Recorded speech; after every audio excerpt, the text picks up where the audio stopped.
ভেনেজুয়েলায় ভয়াবহ ভূমিকম্পে উদ্ধার অভিযান এখনো চলছে। চারদিকে শুধু ধ্বংসস্তূপ আর স্বজনদের আর্তনাদ।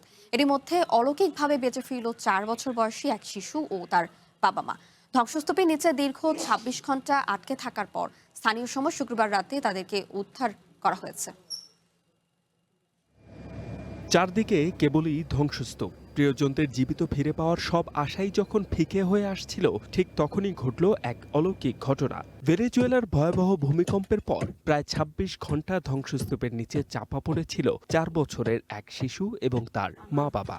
অবশেষে ধ্বংসস্তূপের নিচ থেকে তাদের অক্ষত অবস্থায় বের করে আনেন উদ্ধারকারীরা। আটকে থাকার সেই ভয়ঙ্কর মুহূর্ত ফোনের ক্যামেরায় ধারণ করেছিলেন হোজে আলবার্তো গালিপোলির ছেলে জোফরাম। ভিডিওতে দেখা যায় ভেঙে পড়া ভবনের সরু জায়গায় কোনো মতে টিকে আছেন জোফরাম, তার স্ত্রী এবং তাদের ছোট্ট সন্তান। স্বজনদের ফিরে পেয়ে কান্নায় ভেঙে পড়েন হোজে আলবার্তো। এখন তার একমাত্র লক্ষ্য এই দুঃস্বপ্ন ভুলে পরিবারকে সুস্থ করে তোলা এবং তাদের জন্য একটি নিরাপদ আশ্রয়ের ব্যবস্থা করা। ওরা যে শ্বাস নিতে পারছিল এটাই সবচেয়ে বড় বিস্ময়। সৃষ্টিকর্তার কাছে আমি কৃতজ্ঞ।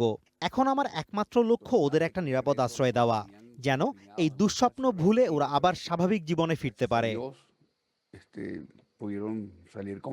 স্থানীয় সময় বুধবার সন্ধ্যায় এই ভূমিকম্পে লণ্ডভণ্ড হয়ে যায় রাজধানী কারাকাস ও এর আশেপাশের এলাকা। এতে এখন পর্যন্ত প্রাণ হারিয়েছেন প্রায় ১,০০০ মানুষ আর আহত হয়েছেন প্রায় ৩,৫০০। এছাড়া এখনও ধ্বংসস্তূপের নিচে আটকে আছেন বহু মানুষ আর নিখোঁজের সংখ্যা ছাড়িয়েছে ৫০,০০০।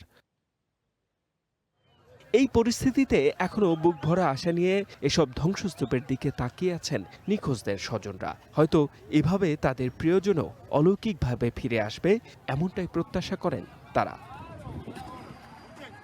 H M Ataullah, one international desk.